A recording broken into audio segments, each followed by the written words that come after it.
pirates. These algorithms and codes are practically fossils in their own right, Byron notes as he types things out. There is a lot of degradation, but a few translation algorithms and predictive codes, and I was able to cobble something legible together. But I don't think it's the slam dunk you were hoping for. Not out of that damaged data chip at any rate. The massively paternal and just all-around massive Canador was working from home today. As such, he had a little blood sonar hanging from an arm as he typed away.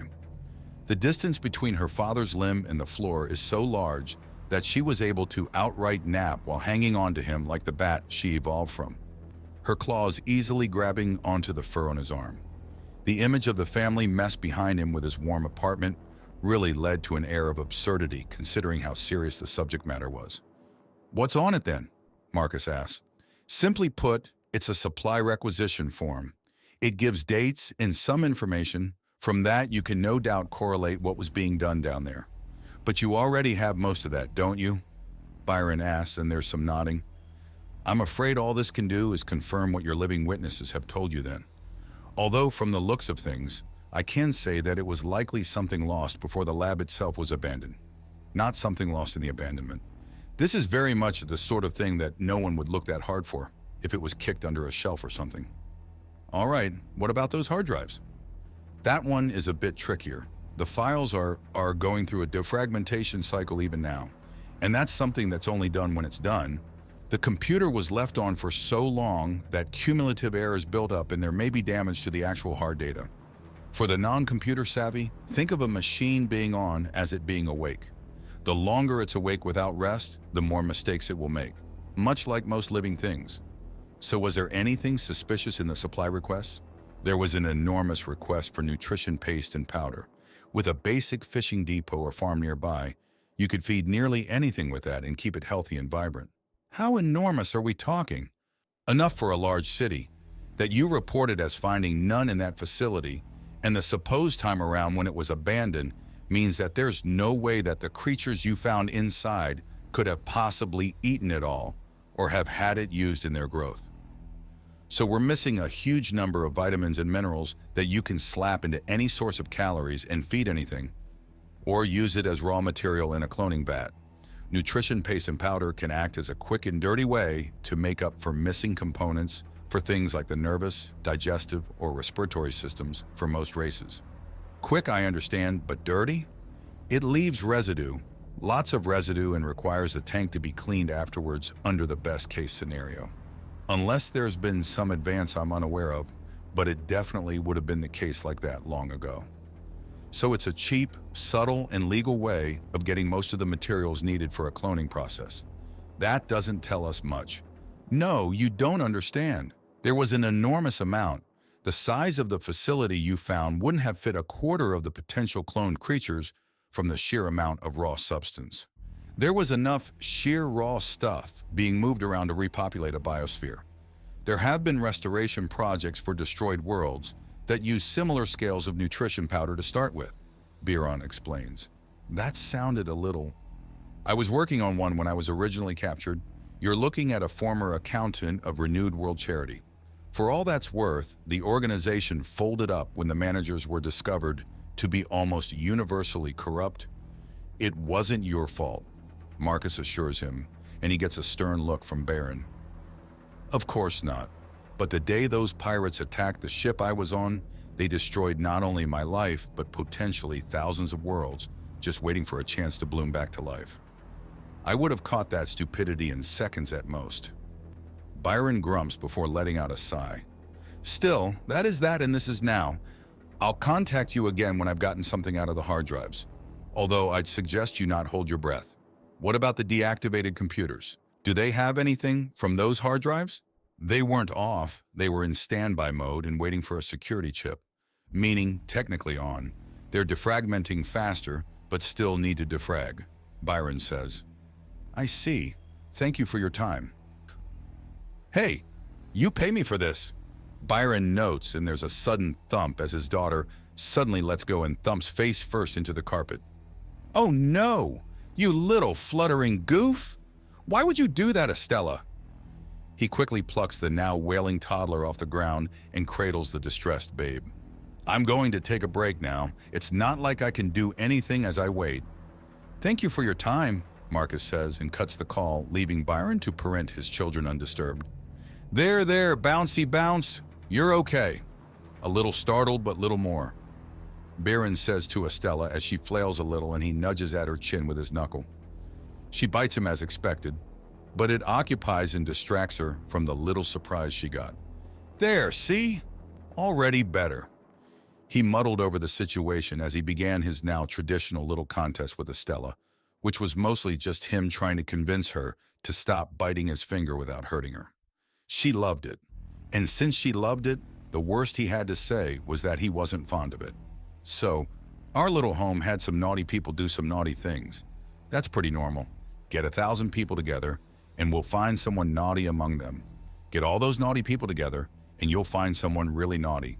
Do that a few more times and you'll find the kind of evil that worlds shake at. And there are so very many thousands of peoples, Byron says as he slowly and inevitably wins the contest with Estella, who has now completely forgotten that pain has ever existed, and she begins crawling up his chest via his shirt. He quickly ends up with a blood veneer hat that's making all sorts of sounds in the ranges that cause his ears to flick, which is apparently hilarious, which means it's mostly fine. She's at the age where it's cute. The image comes up as mostly rectangular. But there are rounded places, and that's what's led to debate. Is it a mineral deposit or is it a structure? That's why they're all out in a boat and slowly lowering more scanning equipment into the water. Vuxa has a similar water-to-land ratio as Earth, but the largest islands are maybe just a bit bigger than New Zealand or Japan. Certainly big enough to settle on, but there's far more coast than anything else. There are, however, shallows between islands and chains, which is where this piece of interest is.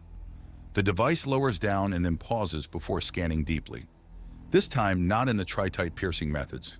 The idea of having someone else eaten by a monster is all the reason they need to do this safely and smartly. Mercy pauses at that. Humans have made me go soft.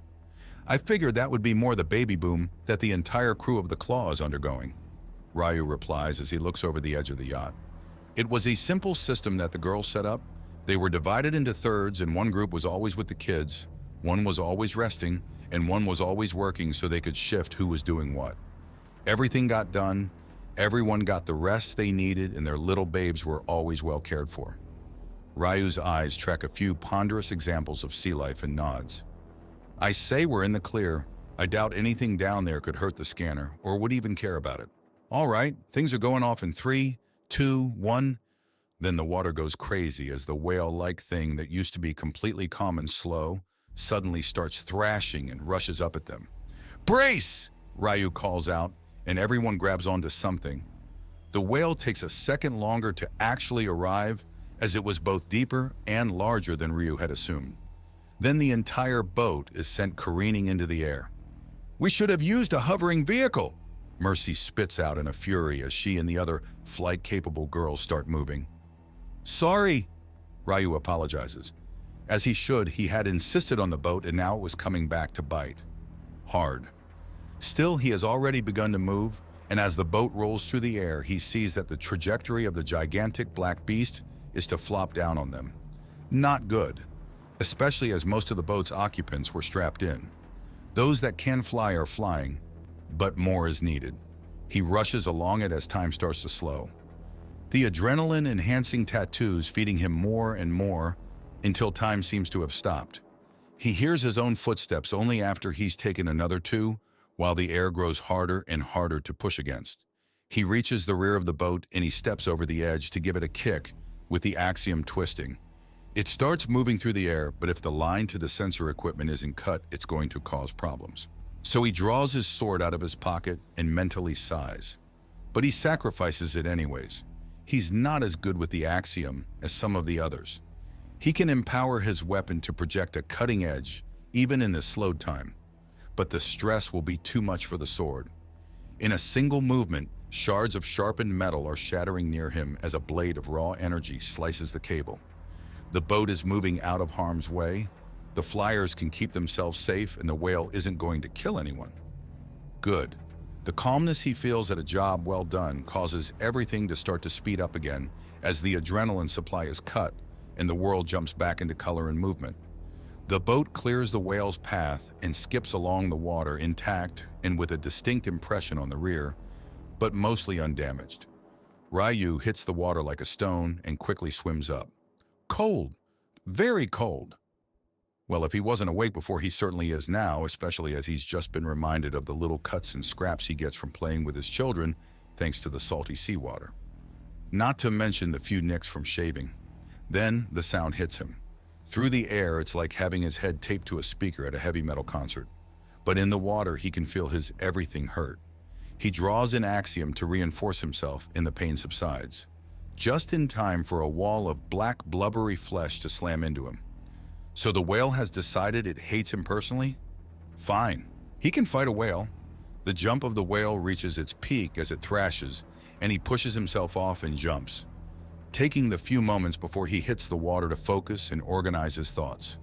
He needs to reinforce himself properly to get this right. He finds his center and directs the axiom through his modified brand. More versions were becoming available, and many men were choosing the ones that weren't always on. People liked being able to feel if things were hot and cold after all. His temperature stabilizes as he drops. It took just a bit of extra power through the brand, and he goes from drifting in warmth to falling while within an air bubble. A lot of non-axiom physics are outright weeping in the corner, but he doesn't much cares. He hits the sand and gravel seafloor, right between the massive ripples. The whale calls again, and despite his reinforcement, the sheer amount of sound the gigantic beast is producing hits like a hammer blow. He doesn't let the pain distract him. He draws out a weapon from his personal armory. Ranged weapons lose effectiveness too quickly underwater to be of any use. And despite its hostility, it's just an animal. A big creature he gave a bad scare to and is acting perfectly rationally. He just needs to give it reason to go away and not go for the boat, and that will be enough. Although part of Ryu does wonder what this kind of whale would taste like. He puts it aside as he draws the largest sword he has. The Odachi's handle alone is 4 feet long. The blade brings it to a total of 12. It's stupidly impractical for fighting anything human-sized. Canador? Maybe. Still kind of big. Maybe a Lidris would be the target of choice. Now the question is, will this whale even feel it?